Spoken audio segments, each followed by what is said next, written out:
This film is intended for eye surgeons for training and education purposes. Viewer discretion is strongly recommended.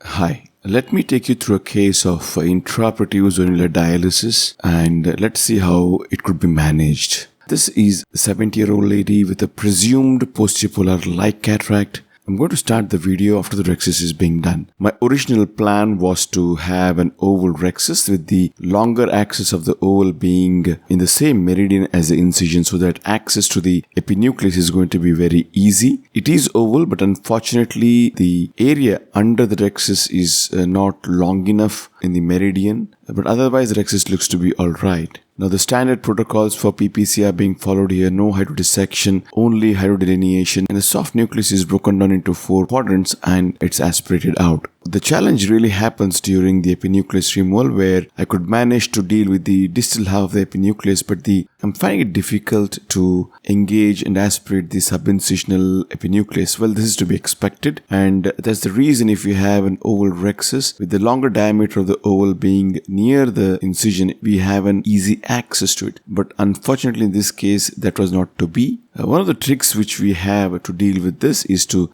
strip the cortex along with which the epinucleus gets folded, and then we have access to the subepinucleus region where we can do viscodissection, and then the epinucleus folds on itself which can be aspirated out. So that's the usual strategy which we for dealing with the epinucleus in the posterior polar cataract cases. So I'm attempting the same, but the problem here, the visibility is bad. The rhexis margin, although it is stained, it's not very clearly visible. The entire thing has become very cloudy in the antechamber because of the lens matter, and the capsular margin and the cortex are not very distinctly visible for me. In the attempt to grasp the cortex and peel its center, my aspiration probe has inadvertently caught the anterocapsule. When I'm trying to pull the cortex, you can see the bag is also moving in, and this is faintly visible. It was not very clear to me when I'm doing surgery. In the video, after correction, it looks much more better, but believe me, it was not so clear. But something was telling me that it's not alright.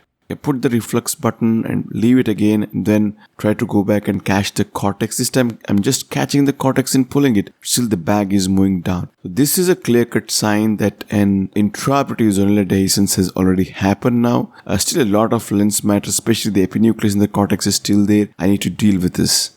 I'm trying to do viscodissection by injecting viscoelastic under the anterocapsule so that the visco goes in the fornices and pushes out the epinucleus, at least in the distal half of it, and it works well. But the moment I go in this region where the zonules have been damaged, the anterocapsule gets caught in the aspiration port, so I'm unable to get hold of the cortex or the epinucleus at this region.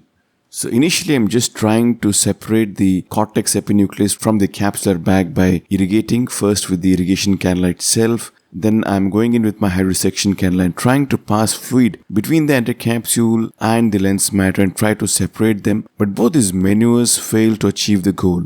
So eventually I'm going back with the dispersive OVD. I'm going to use Viscoat, which has this thin cannula, so that I can really see that this thin cannula goes under the anterocapsule into the equator of the bag, and then I'm going to inject this dispersive OVD, and hopefully this is going to fold the epinucleus back towards the center, and then I can probably displace the epinucleus. Now, before injecting, I want to be doubly sure that the cannula is placed under the capsule and not above the capsule. Again, mind you, this is quite challenging when the visibility has become so cloudy, because this mixture of lens matter and the anterocapsule margin is really not clearly visible. Eventually, I thought I got the right plane and injected viscoelastic, and I could see the epinucleus folding down. Viscodissection is again used in the other quadrants as well, just to displace the epinucleus towards the center of the bag. The quadrant where the zonules are healthy, this is a quadrant where I'm aiming to strip the cortex, which is going to further displace the epinucleus. And this plan works, and you can see the cortex along with the epinucleus gets folded into the bag. I'm then introducing the irrigating cannula under the cortex and the epinucleus so that it further gets displaced and comes towards the center.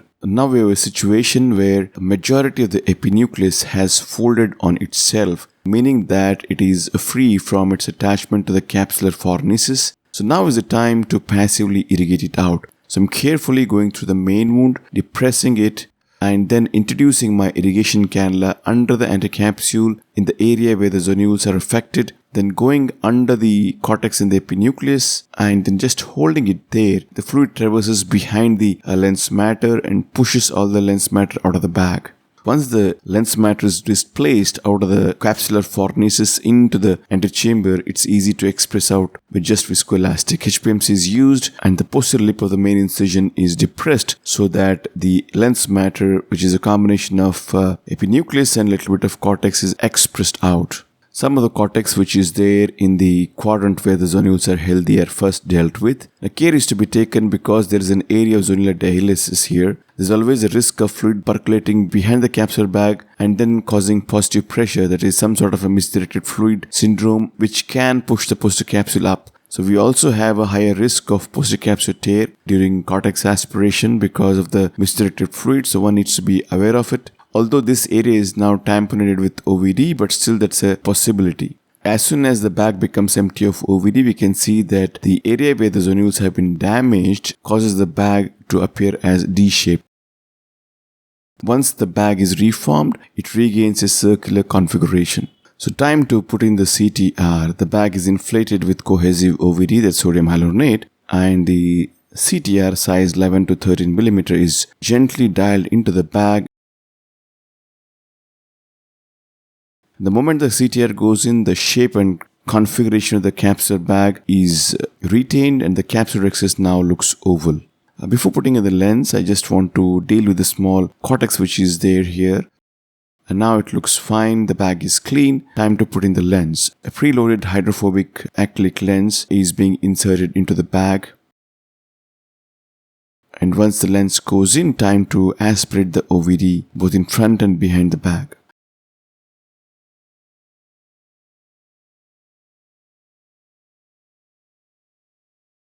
Before closing, I just want to confirm the absence of any vitreous prolapse. Just using diluted triamcinolone acetate just to confirm it. And I also want to bring down the pupil a little bit so that I don't miss upon any fiber and ensure that everything is fine. And that's it, the case is done. These are the first day post-op pictures.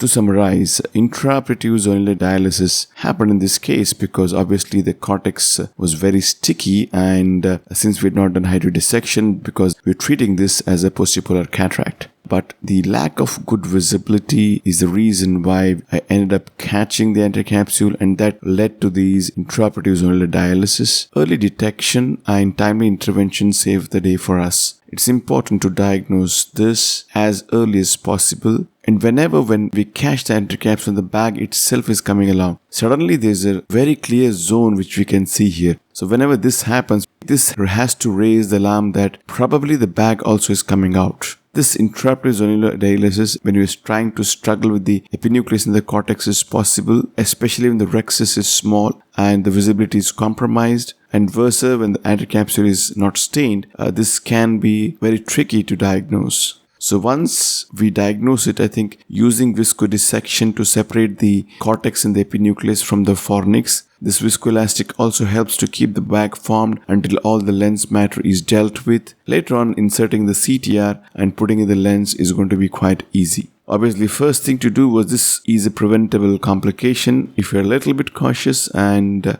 mindful when you're doing the cortex aspiration at the stage. That was it. Thank you for watching and hope you found this helpful.